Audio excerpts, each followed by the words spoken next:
start hearing things like troca until I moved outside of the region where kind of where I was outside of South Florida. But I remember commonly hearing biles, los biles, so it's those types of things where people would incorporate them. So I was really kind of into it with that conversation. But as I mentioned, as technology grows and we start finding, and it'll be interesting to see if there's another country that develops something or a term of technology and we start using that as a point of reference. Or to me, the cool thing is sometimes when you have these car manufacturers, that they will pick like words from other countries and want to use them as the names for their cars. Because Corolla, that to me sounds like a Spanish word.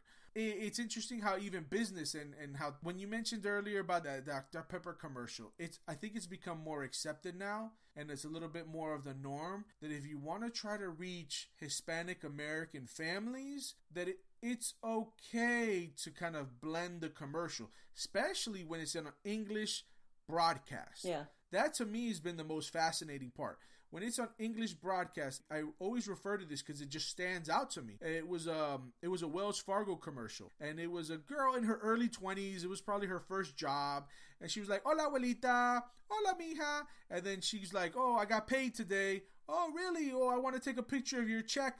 And they went back and forth in the Spanglish stuff.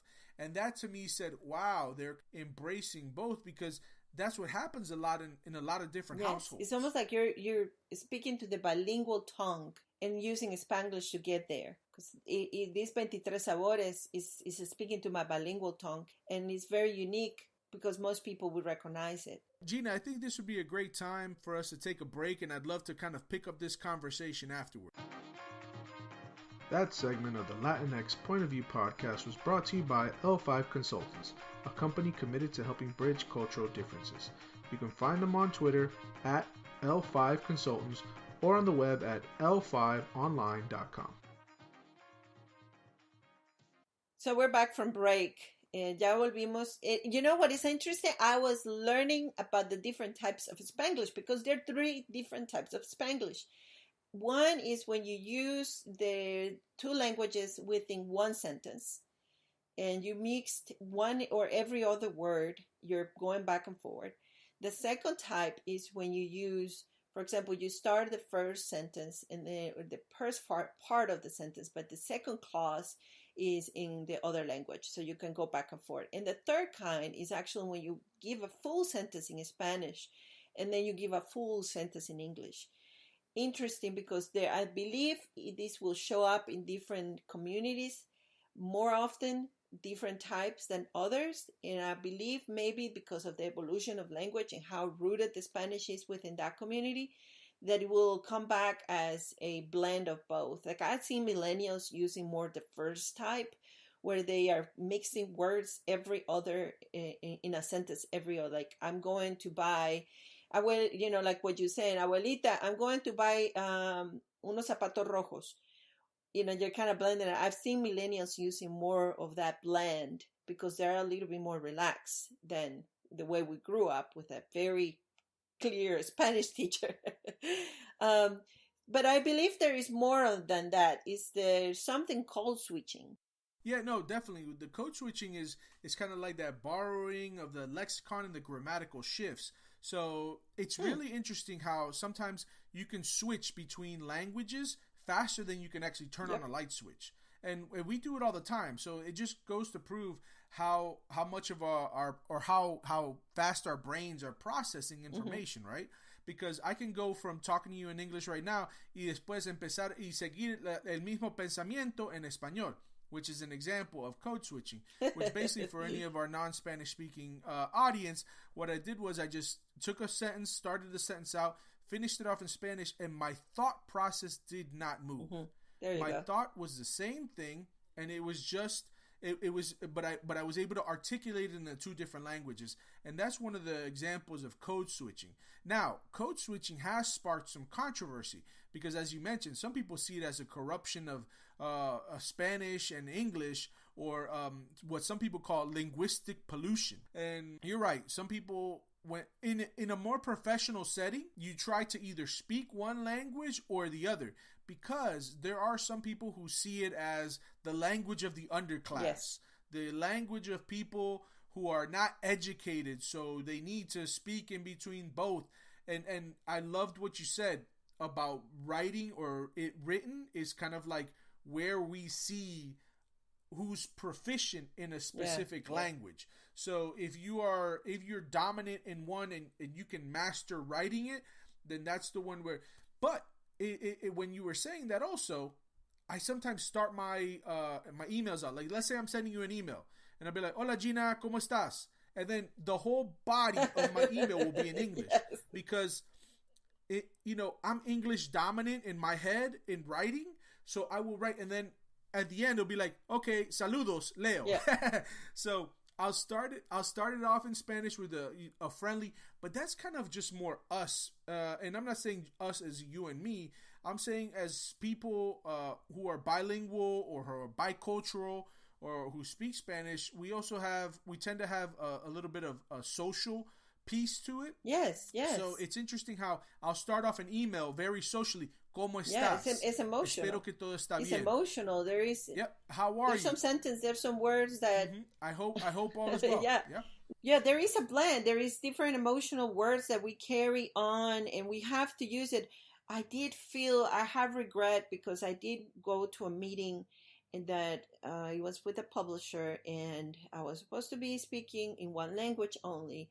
But then I found myself just kind of going back and forth because they're linguists. When you're a publisher, you're linguists, and they manage both language beautifully. I found myself just not recalling some of the words, and I thought this was a really bad habit. In a professional setting, I think for the use of Spanglish, we have to be very intentional. We have to know when it's appropriate, when it's not appropriate. You're not going to go and send a corporate memo in Spanglish unless there is an intentional phrase, right?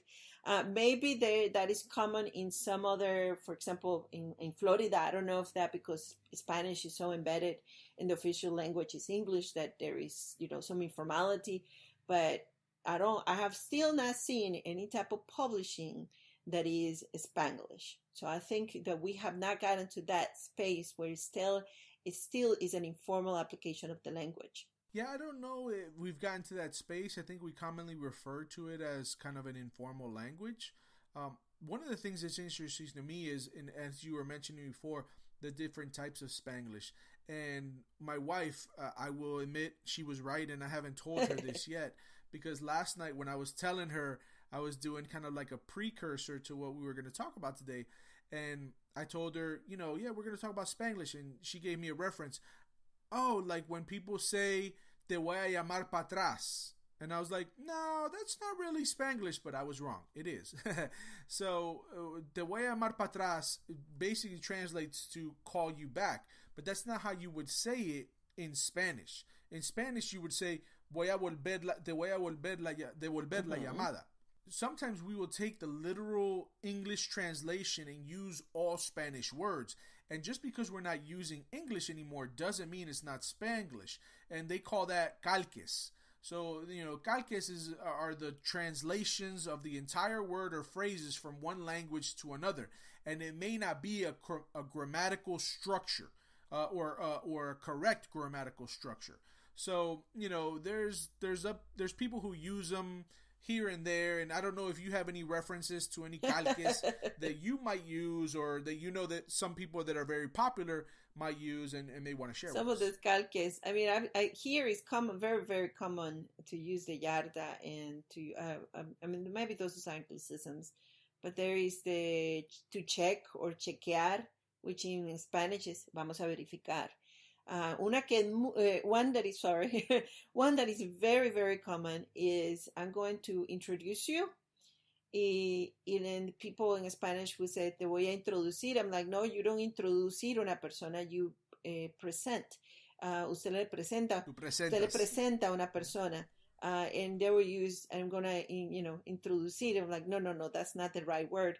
Or one that is very funny is to freak. And hay gente or people who says friquearse, I'm estoy friqueándome. Or junkyard, it says junque. Sitio de chatarra, that's the place of junk.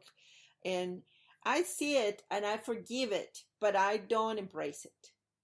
And I forgive it to say it's okay. Well, I'm gonna be honest with you. I sometimes use those, and those are kind of semantic extensions. So when we see that Mm-hmm. as semantic extensions or reassignments that refer to a phenomenon where speakers use a language, typically Spanish, and they kind of add on another piece that's in English. So I'll give you an example, Mm-hmm. and I use this one a lot. And I'm gonna start changing it. Aplicación. So if you're asking for an application, I'll be like, sí, sí, lléname la aplicación. When it's like la solicitud. So I hadn't really thought of Mm-hmm. it because I'd always heard Mm-hmm. of aplicación. And then one that I always that I remember my Spanish teacher in high school correcting everybody, la librería. So she would be like, la librería is the bookstore, la biblioteca is the library.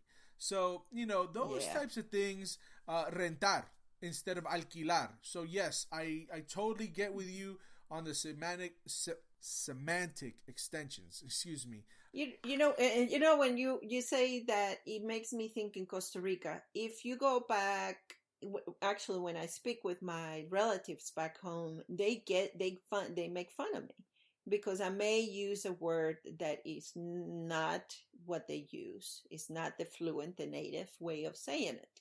And says, why are you using something like aplicación? It's solicitutia, and it's like, oh, got it. And I want to make sure I don't get into a bad habit of missing my native words because it is my native language and I should be quite proficient in how to use those. Um, I believe we all need to be good police of our language and how we use it and how we need to practice and really expand our word application or use our word usage and not to give up and say, some teachers consider that to be lazy, to be not to be applying or forcing your brain to really recall the right words to use. I could see that as an opportunity for us to really go back and acquire more language and become and expand it. And when we want to be intentional and use a word because it doesn't explain it the same, you can do that. But I think we need to be more intentional in how we use it rather than to use it as a kind of shortcut to language. Gina, I agree with you 100%. And as we transition to end this episode, I do want to highlight something that you said. And it's kind of, it takes me back to a question that we asked, is Spanglish acceptable? And something that you said was that when you go back home and you're speaking Spanish, people tell you you're not speaking Spanish like me, or you're speaking Spanish like you're not from here. And that's fine. Remember, here in the US, we find ourselves in bicultural and bilingual settings that we wouldn't typically find ourselves in Latin American countries. I don't expect them to understand that. But we can't expect them to understand this culture and us being bilingual, bicultural, and what kind of Spanglish came about. To some people, it will always seem like an atrocity. To some people in the US, it'll just seem like a way to communicate. Thank you very much for listening.